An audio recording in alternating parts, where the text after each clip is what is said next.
नमस्कार मित्रों, मैं वास्तुशास्त्री आनंद शर्मा। आज हम बात करेंगे वास्तुशास्त्र अनुसार उत्तरमुखी घर का मुख्य दरवाजा कहां पर लगाना चाहिए। आप में से बहुत से लोगों ने बहुत सी रीलें देखी होगी, बहुत से वीडियो देखे होंगे। लोग चिल्ला चिल्लाकर अलग अलग तरह की बातें बताते हैं, उससे एक आम आदमी भ्रमित हो जाता है। पढ़े लिखे लोगों के भी हमारे पास मैसेज आते हैं, वो भी भ्रम में आ गए हैं, कंफ्यूजन में आ गए हैं कि सर कहां पर लगाएं, कौन सही बोल रहा है कौन गलत। आज के वीडियो में एकदम साधारण तरीके से शास्त्र सम्मत आपको एकदम डिटेल में हर चीज समझाई जाएगी, उससे आपका सारा कंफ्यूजन दूर हो जाएगा। सबसे पहले आप ये समझिए कि उत्तरमुखी यानी कि नॉर्थ फेसिंग घर किसको कहते हैं। मान लीजिए ये आपका एक प्लॉट है। प्लॉट आपका इस तरह से भी हो सकता है, लंबाई में भी हो सकता है या चौड़ाई कम भी हो सकती है। ठीक है, आपको उस प्लॉट का केंद्र बिंदु निकालना है, जिसको हम ब्रह्म बिंदु कहते हैं। वहां पर खड़े होके कंपास के द्वारा फ्रंट देखना है, जिस तरफ आपकी मेन रोड जा रही है। अगर प्रॉपर 0 डिग्री या 360 डिग्री आ रही है तो आपका जो घर हुआ वो नॉर्थ फेसिंग यानी कि उत्तरमुखी हो गया। यानी घर से बाहर निकलते समय सामने जो रोड पड़ रही है वो आपकी नॉर्थ होनी चाहिए, तभी वो उत्तरमुखी घर कहलाएगा। पहली शर्त आपकी क्लियर है। अब दूसरी बात होती है वास्तु में उत्तरमुखी घर कैसे माने गए हैं। वास्तु शास्त्र में उत्तर दिशा को कुबेर भगवान की दिशा मानी गई है और इस दिशा को बहुत शुभ माना गया है। कोई अभागा ही व्यक्ति होगा जो नॉर्थ फेसिंग घर बना रहा होगा या पूर्वजों के आशीर्वाद से उसको नॉर्थ फेसिंग प्लॉट मिला है और वो बिना वास्तु के या खुद पायलट बन के उसमें अपना घर बना ले और फिर वो उस घर के अंदर बहुत मुश्किल दिनों को देखे या बहुत क्रिटिकल उसकी सिचुएशन हो, ऐसा अभागे व्यक्ति के साथ होता है। अगर आप भाग्यशाली है तो नॉर्थ फेसिंग घर आपको बहुत अच्छे रिजल्ट्स देगा। अब आपको मेन डोर कैसे डिसाइड करना है। आपकी जो प्लॉट की आगे से चौड़ाई है, मान लीजिए आगे से आपके प्लॉट की 40 फीट चौड़ाई है या 28, 30, 35 कितनी भी हो सकती है। ठीक है, उस प्लॉट की जो आगे से चौड़ाई है उसको बराबर इस तरह से आपको 9 भागों में डिवाइड कर लेना है। ठीक है, 9 भाग में आप डिवाइड करेंगे तो फ्रंट में आपको 9 अलग अलग दरवाजे मिलेंगे। हर दिशा में कुछ दरवाजे शुभ के होते हैं और कुछ दरवाजे अशुभ के होते हैं।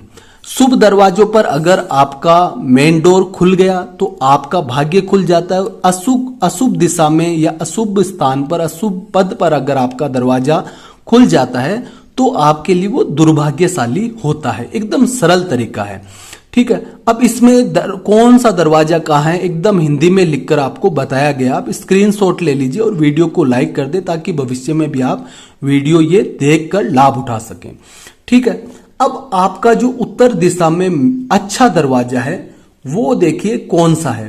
पहला दरवाजा ये हुआ, दूसरा, तीसरा, चौथा, 5 नंबर, 6 नंबर, 7 नंबर, 8 नंबर, ये 9 दरवाजे आपको मिले थे। आपको पहला और दूसरा दरवाजा छोड़ देना है। क्यों छोड़ना है? ये NW का यानी कि उत्तरी वायव्य के दरवाजे कहलाते हैं और वायु और नाग पद के हैं। ये आपको बहुत गंदे यानी कि बुरे रिजल्ट्स देंगे। ये नकारात्मक ऊर्जा के स्रोत है, तो यहां पर दरवाजा नहीं होना चाहिए। दरवाजा कहां पर लगाना है? आपको N3 का, जिसको हम मुखिया का दरवाजा कहते हैं, बहुत शुभ दरवाजा है, धन धान्य सुख समृद्धि देता है। और अगर थोड़ा बड़ा दरवाजा लगाना है तो आप N4 का दरवाजा लगा सकते हैं। इसको भलाट का दरवाजा कहते हैं। ये भी बहुत शानदार दरवाजा है, बहुत अच्छे रिजल्ट्स देते हैं। और भलाट के पद पर अगर आपका दरवाजा है तो आपकी जो औलाद है, आपके जो बच्चे हैं, वो भी आपको बहुत अच्छे रिजल्ट्स लाइफ में देंगे। अब मान लीजिए आपके पास में प्लॉट की चौड़ाई कम है और इन दोनों दरवाजों की जो चौड़ाई है वो इतनी कम है कि आप दरवाजा मूल रूप से जैसा आप चाहते हैं वैसा आप नहीं लगा पा रहे हैं, तो आप तीसरा पद ले सकते हैं, जिसको हम सोम का दरवाजा कहते हैं। ये दरवाजा मूल रूप से आध्यात्मिक लोगों के लिए होता है। ठीक है, जिस घर में ज्यादा पूजा पाठ होती है उन घरों में मूल रूप से सोम का दरवाजा मिलेगा ही मिलेगा। तो ये आपका N5 का दरवाजा है। तो ये 3 दरवाजे हैं वो सबसे बेस्ट है। यहां पर आपको जो द्वितीय का दरवाजा है, जो अद्वितीय दरवाजे, इन दरवाजों से विशेषकर बचना चाहिए, जैसे कि इनसे बचने के लिए कहा गया है। ठीक है, तो सबसे बेस्ट दरवाजे आपको कहां पर मिल रहे हैं? N3, N4 और N5 के दरवाजे मिल रहे हैं, जिनको हिंदी में मुखिया, भल्लाट और सोम का दरवाजा कहते हैं। यहाँ दरवाजे लगा के आप भी अपने जीवन में बहुत अच्छे रिजल्ट्स प्राप्त कर सकते हैं। तो कोशिश कीजिए एकदम साधारण तरीके से आपको समझाने की। इसमें आपका चक्र वाला भी आ गया और पद विन्यास से तो मैंने आपको अच्छे से समझाया ही है। चक्र में N3, N4, N5 बोलते हैं, वो भी साथ में समझाया गया है ताकि आप भ्रमित ना हो, है ना।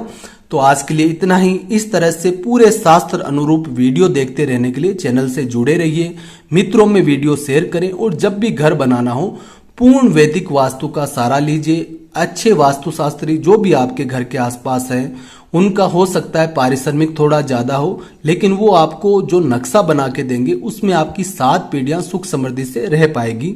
आज के लिए इतना ही। जय हिंद, धन्यवाद।